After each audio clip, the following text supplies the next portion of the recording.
The woman I loved left me for my brother 9 years ago. Today, at our father's funeral, she told me she won because I was still poor. She had no idea what I'd been preparing all these years. Here's how I gave her a public answer, one she'll never forget. The morning of my father's funeral, I stood in my small apartment bathroom, adjusting my black tie for the third time. My hands weren't shaking from grief. Dad and I had made our peace before his stroke, but from the knowledge that today, I'd see them again. Marcus, my older brother, and Celeste, the woman who was supposed to be my wife. I arrived at St. Mary's Church 15 minutes late, slipping into the back pew as the organ played a somber hymn. The church was packed with business associates, family friends, and distant relatives I hadn't seen in years. But my eyes went straight to the front row, where Marcus sat in his expensive charcoal suit, his arm protectively around Celeste's shoulders. She looked exactly as I remembered. Auburn hair, perfectly styled, designer dress that probably cost more than my monthly rent, and that confident smile that once made my heart race. Now, it just reminded me of everything I'd lost.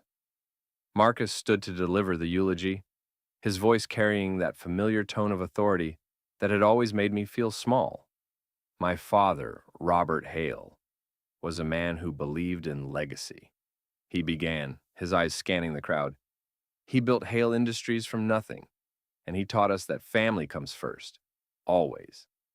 The irony wasn't lost on me. Family first, unless you were the younger son who chose forensic accounting over the family business. After the service, we moved to the cemetery. The November air was crisp, and I stood at the back of the crowd gathered around the grave. That's when Celeste made her move. She approached me slowly, her heels clicking on the frozen ground. "Leo," she said, her voice carrying that same honeyed tone that used to make me melt. "I wasn't sure you'd come." "He was my father, too," I replied quietly. She stepped closer, close enough that I could smell her expensive perfume. I've been thinking about us lately, about the choice I made." She paused, studying my face. "I have to say, I think I chose correctly. Look at you, still living in that tiny apartment, still working for other people instead of building something real." My jaw tightened, but I kept my voice level. "Is that what you think?" "I know it," she said with a small laugh. "Marcus gave me everything, the house, the cars, the lifestyle. What could you have given me? A life of struggle?" She leaned in closer, her voice dropping to a whisper. "So, I guess I won, right? You're still poor, and I'm living the life I always wanted." I looked into her green eyes, the same eyes I'd once imagined seeing across the breakfast table for the rest of my life. "Congratulations," I said simply. She seemed disappointed by my lack of reaction. "That's it? No fight? No declaration that you're better off without me? Would it matter if I did?" She studied me for a moment longer, then shrugged. "I suppose not. You always were too passive, Leo. That's probably why you're still where you are." As she walked away, I noticed something odd. During the service, she'd approached the casket during the family viewing, but I'd seen her slip something into her purse. It was subtle, but my trained eye for details had caught it. After the burial, I drove to Darius's cafe on the other side of town. Darius Okoye had been my college roommate and remained one of my few true friends. His small coffee shop was quiet in the afternoon, perfect for thinking. "How'd it go?" he asked, sliding a cup of black coffee across the counter. "About as expected," I said. Marcus played the grieving eldest son, and Celeste made sure I knew my place. Darius frowned. Leo, I've been meaning to tell you something. About 9 years ago, the night before Celeste broke up with you, I saw her. I looked up for my coffee and saw her where? Coming out of Marcus's office building. It was late, maybe 10 o'clock. I was doing a catering delivery for a law firm in the same building. She was with Marcus, and they were close. Closer than a future sister-in-law should be with her fiance's brother. He reached under the counter and pulled out an old digital camera. I actually took a picture. The lighting was weird that night, and I was testing the camera's low-light settings. I never thought much of it until later. The photo was grainy, but clear enough. Celeste and Marcus stood outside his office building, his hand on her lower back in a gesture that was definitely not brotherly. The timestamp read 10:47 p.m., February 14th. The night before, she told me she needed space to think about our relationship. Why didn't you tell me this before? I asked. Would it have changed anything? She'd already made her choice. I figured it would just hurt you more. I stared at the photo. Can I have a copy of this? Of course, but Leo, what are you planning? I'm not sure yet, I said honestly, but I think it's time I stopped being passive. As I drove home, my phone buzzed with a voice message. It was from Celeste. Leo, I hope you're not upset about our conversation today. I just think it's important that we're honest about how things turned out. You were always too nice, too willing to let life happen to you instead of taking control. I needed a man who could provide for me, who could give me the life I deserved. Marcus did that. You couldn't. I hope someday you understand that I made the right choice for both of us. Take care. I saved the message and pulled into my apartment complex's parking lot. As I sat in my car, I made a decision. For 9 years, I'd let them think they'd won. I'd let them believe I was broken, poor, and defeated. It was time to change that narrative. The next morning, I decided to visit the family home, or rather, what used to be the family home.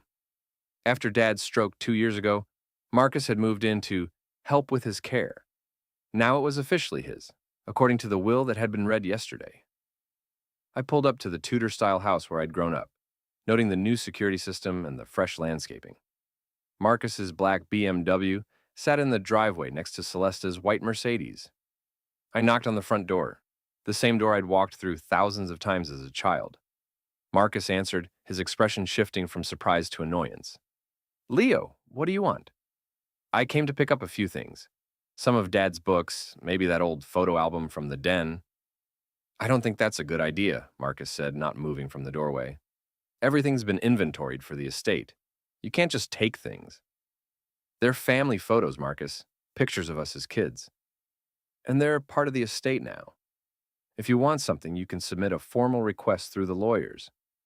I could see past him into the living room, where Celeste sat on the leather sofa I remembered from childhood. She was watching our exchange with obvious amusement. Come on, Leo, she called out. Don't make this harder than it needs to be. You know how these things work, or maybe you don't, given your financial situation. Marcus smirked. Sorry, little brother. Rules are rules. He started to close the door, but I put my hand against it. You know what's funny, Marcus? I remember when we were kids, you always said family was everything. Guess that only applied when you needed something. I don't need lectures from someone who couldn't even afford to help with Dad's medical bills, he shot back. The door closed with a decisive click, leaving me standing on the porch of my childhood home, officially unwelcome. Back at my apartment, I sat at my small dining table with my laptop and a legal pad. If there was one thing my career in forensic accounting had taught me, it was that everyone leaves a paper trail, everyone makes mistakes, and people like Marcus and Celeste, who believed they were untouchable, often made the biggest mistakes of all. I started with public records, property transfers, business filings, court documents, all available if you knew where to look. What I found was interesting. 3 months after Dad's stroke, Marcus had filed papers to become his legal guardian and power of attorney. Nothing unusual there. But then, 2 weeks later, there had been a series of property transfers and business decisions that seemed rushed. My phone rang, interrupting my research. It was Mrs. Velasquez from the funeral home. Mr. Hale, I hope I'm not disturbing you. I wanted to follow up on yesterday's service.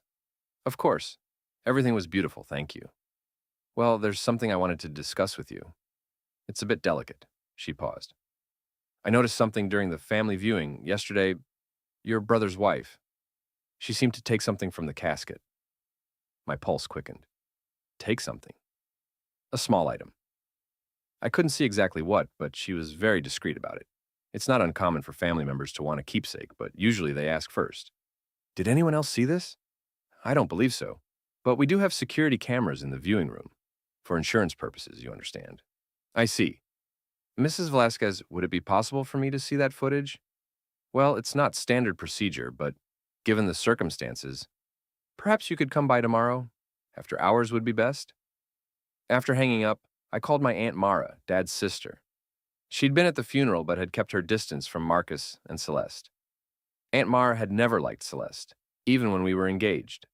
Leo, sweetheart, how are you holding up? I'm okay, Aunt Mara. I was wondering, do you remember Dad ever mentioning anything about his will? About what he wanted to leave to whom? There was a long pause. That's an interesting question. Why do you ask? Just trying to understand some things.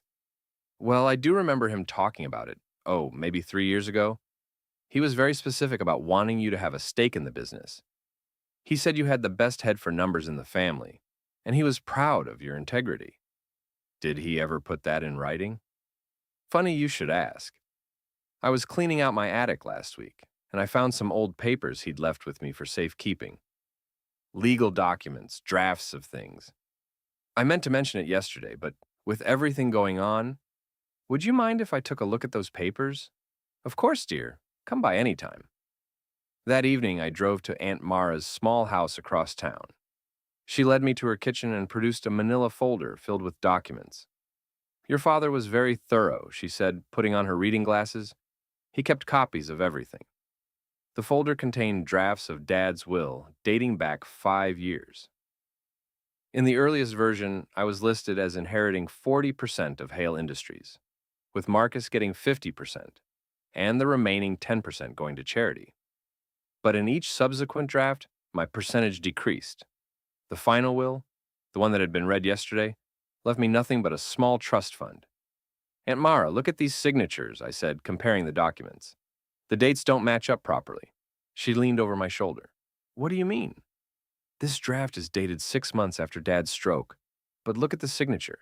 It's too steady, too clear. Dad's handwriting was shaky after the stroke. I saw him sign things at the hospital.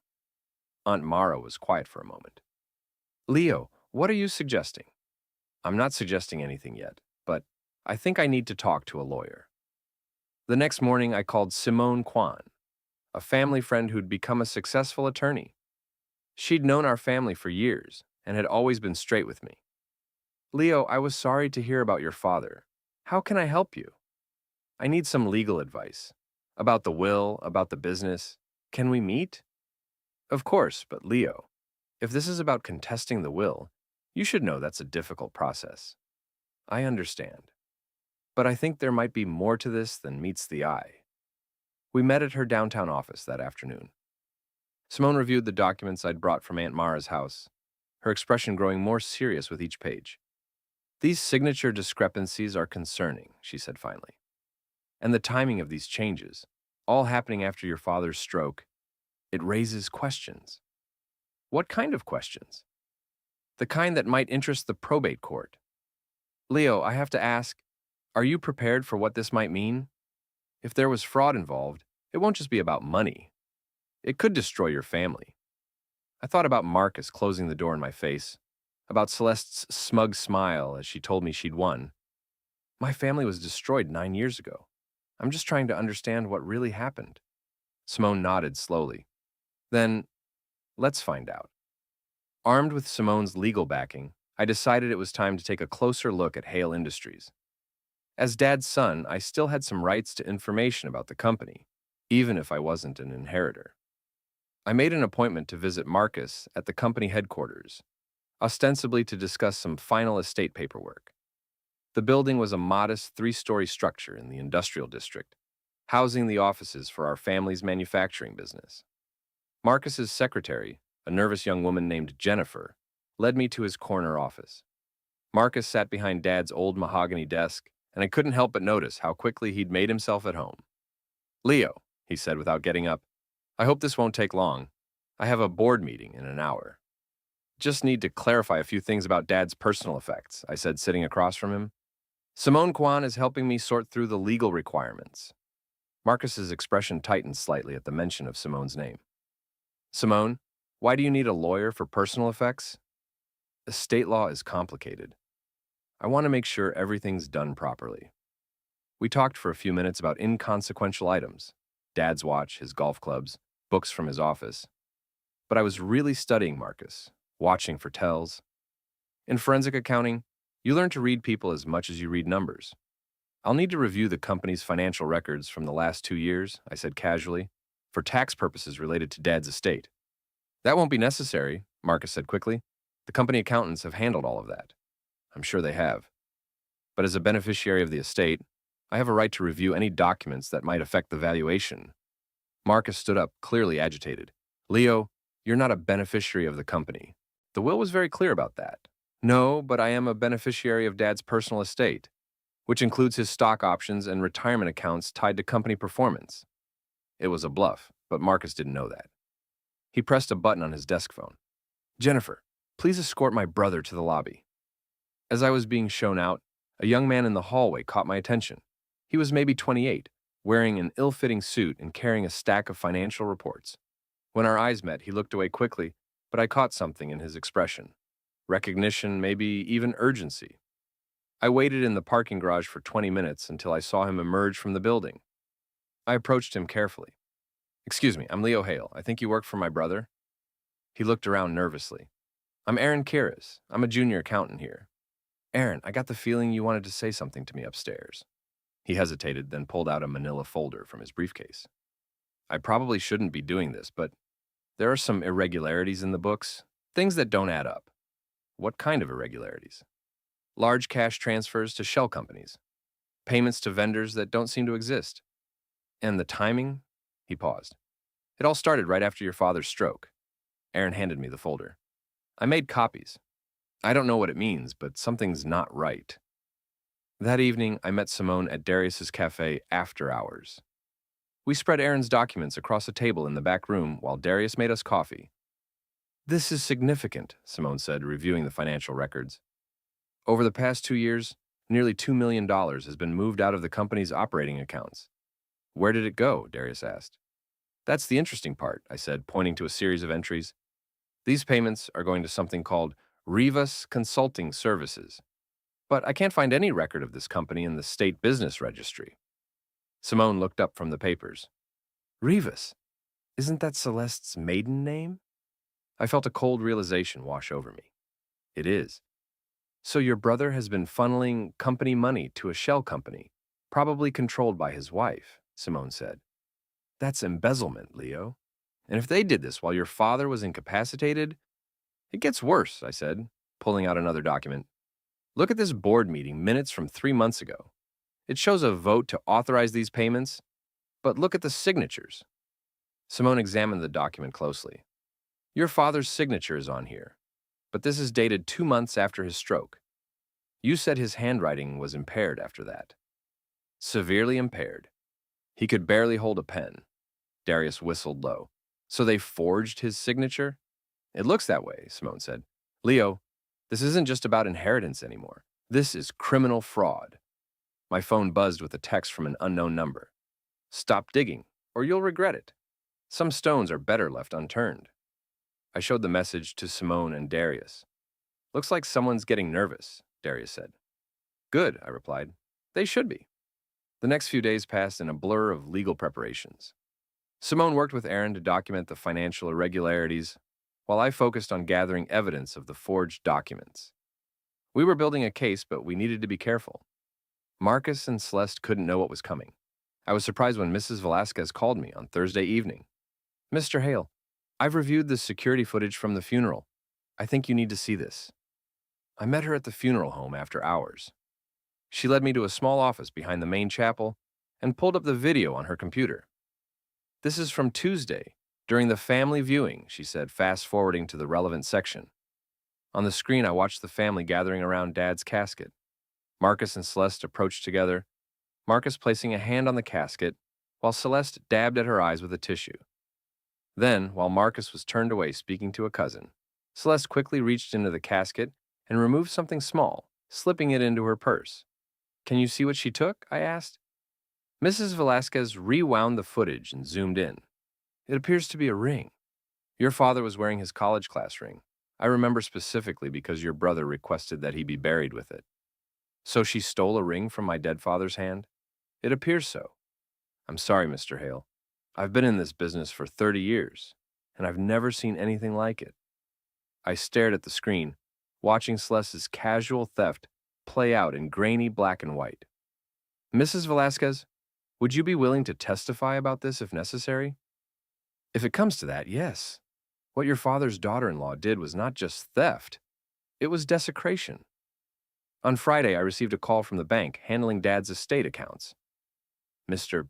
Hale, I'm calling about some irregularities we've discovered in your father's accounts. There were several large transfers made in the months before his death that we need to discuss. I met with the bank manager, a middle-aged woman named Patricia Chen, that afternoon. The transfers were authorized by your brother as power of attorney, she explained. But the amounts were substantial, and the timing raises some questions. She showed me the records. Over 6 months, Marcus had moved nearly $800,000 from Dad's personal accounts to various business accounts, then from those accounts to the mysterious Rivas Consulting Services. Did my father ever come into the bank during this period? I asked. That's part of what concerns us. The transfers were all done remotely, with electronic signatures. But your father had been coming into this branch personally for 20 years. It was unusual for him to suddenly start handling everything electronically, especially given his condition after the stroke. Exactly. Mr. Hale, I think you should know. Your brother attempted to access these accounts again yesterday. When we asked for additional verification, he became quite agitated. I thanked Patricia and drove straight to Simone's office. She was working late, preparing documents for what we'd started calling the reckoning. How solid is our case, I asked. Solid enough, she said. We have evidence of embezzlement, forgery, and now theft. The question is how you want to handle this. What do you mean? We could file criminal charges quietly, let the police handle it, or... She paused. We could make this public, very public. I thought about Celeste's words at the funeral, her smug certainty that she'd won. I thought about Marcus closing the door of our childhood home in my face. What did you have in mind? Simone smiled. Well, there's going to be a memorial reception this Sunday at the funeral home, a chance for people who couldn't make the funeral to pay their respects. Marcus is planning to speak about your father's legacy and the future of the company. And it would be a shame if some inconvenient truths came to light during his speech. I spent the weekend making final preparations. Aaron had agreed to be present at the reception, ready to verify the financial documents if needed. Mrs. Velasquez had the security footage ready to play. Simone had contacted the police and the district attorney's office, arranging for them to be nearby. On Sunday morning, I stood in my bathroom again, adjusting my tie. But this time, my hands were steady. This time, I knew exactly what was going to happen. It was time for Celeste and Marcus to learn that I'd never been poor. I'd just been patient. The funeral home's main reception hall was elegantly decorated with flowers and photographs spanning Dad's 72 years. About 60 people had gathered, business associates, family friends, and relatives who'd traveled from out of state. Marcus stood near the front of the room in his navy suit, playing the role of grieving eldest son to perfection. I arrived exactly on time, taking a seat in the back row. Celeste was near the front, wearing a black dress that probably cost more than most people's monthly salary. She kept touching her purse, the same purse she'd used to steal Dad's ring. Marcus began his speech at exactly 2 o'clock. Thank you all for coming to honor my father's memory, he said, his voice carrying easily through the room. Robert Hale was a man who built something lasting. He created Hale Industries from nothing, and he taught us that family and integrity were the foundations of any successful business. I almost laughed at the irony.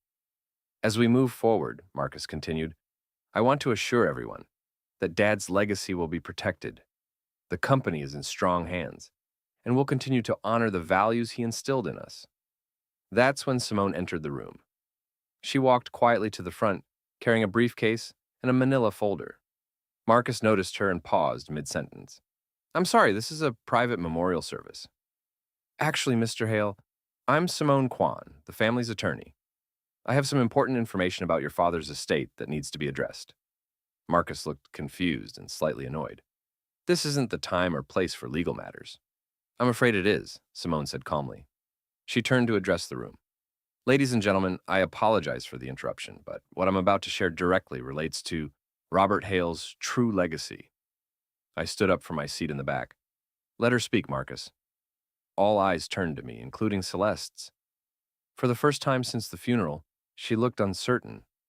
Simone opened her briefcase and pulled out a thick stack of documents. Over the past week, we've discovered significant irregularities in the handling of Robert Hale's estate and business affairs.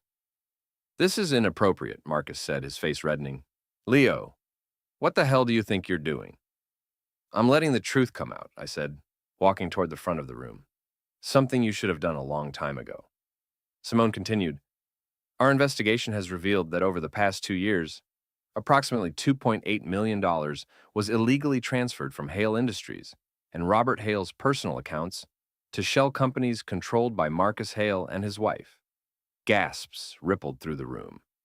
Several people pulled out their phones, starting to record. That's a lie, Celeste stood up, her composure finally cracking. You can't prove any of that. Actually, we can, I said.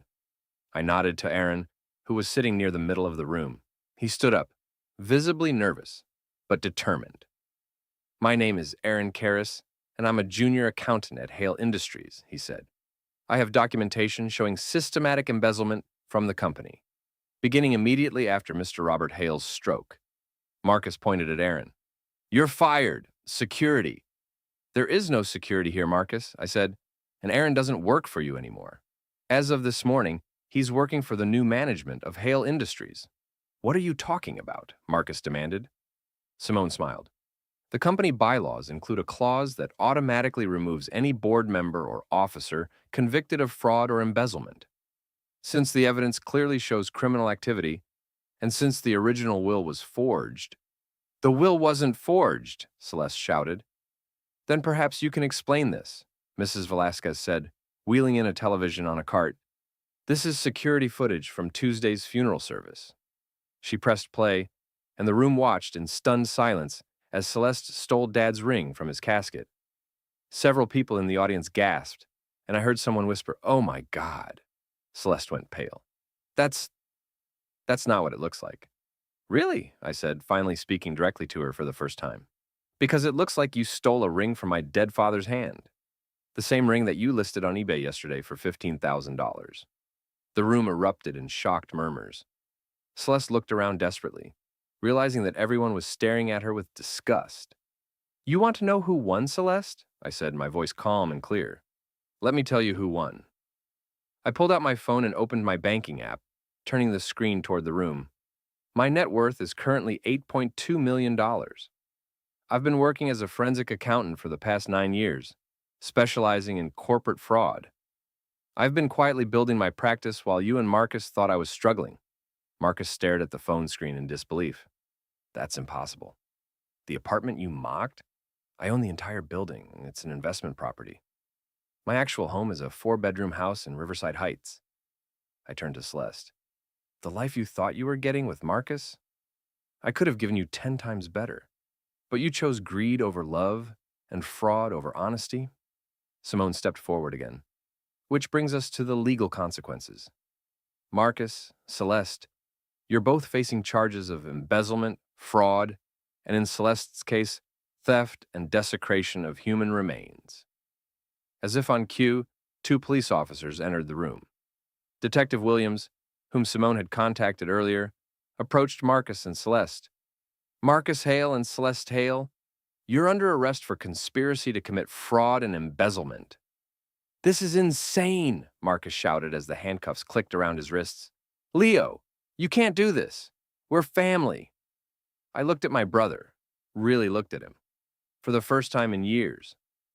Family doesn't steal from each other, Marcus.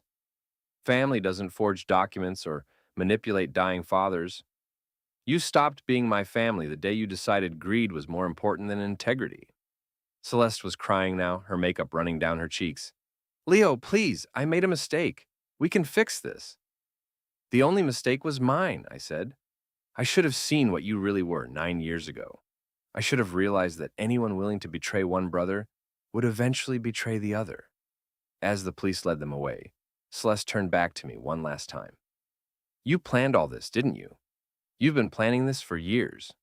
No, Celeste. I've been building a life. You and Marcus planned your own downfall the moment you chose fraud over honesty.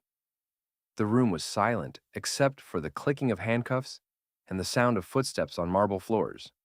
After they were gone, Aunt Mara approached me, tears in her eyes. Leo, I'm so proud of you. Your father would be too. I hope so, I said. I just wanted the truth to come out. Simone put her hand on my shoulder. The company is yours now, Leo. The board met this morning and voted unanimously to name you as CEO, pending the resolution of the criminal charges. I looked around the room at the faces of family friends and business associates. Some looked shocked. Others seemed relieved that justice was being served. Ladies and gentlemen, I said, addressing the room one final time. My father built Hale Industries on integrity and hard work. Those values will guide the company going forward. We'll be conducting a full audit and making restitution for any funds that were stolen. The company will be stronger and more ethical than ever before. As people began to leave, offering their condolences and support, I felt a weight lift from my shoulders that I'd been carrying for 9 years. Darius approached me with a grin. So, how does it feel to finally get your revenge? I thought about his question for a moment. It doesn't feel like revenge, I said finally. It feels like justice. There's a difference. 6 months later, I was sitting in Dad's old office, my office now, reviewing the quarterly reports. Hale Industries had not only recovered from the embezzlement, but was thriving under new leadership. We'd implemented strict financial controls and had even expanded into new markets. Marcus had been sentenced to 5 years in federal prison for fraud and embezzlement. Celeste received 3 years and was required to pay full restitution. They'd lost everything, the house, the cars, their reputation. I never took pleasure in their downfall. But I did take satisfaction in knowing that Dad's legacy was secure and that the company he'd built would continue to operate with the integrity he'd always demanded. As for me, I'd learned that sometimes the best revenge isn't revenge at all. It's simply living well and letting the truth speak for itself. The woman who'd told me she won because I was poor had lost everything because of her greed. The brother who'd stolen my inheritance had lost his freedom because of his crimes. And me? I'd won something they could never take away. My integrity, my father's respect, and the knowledge that I'd done the right thing. Sometimes patience isn't weakness. Sometimes it's the strongest weapon you have.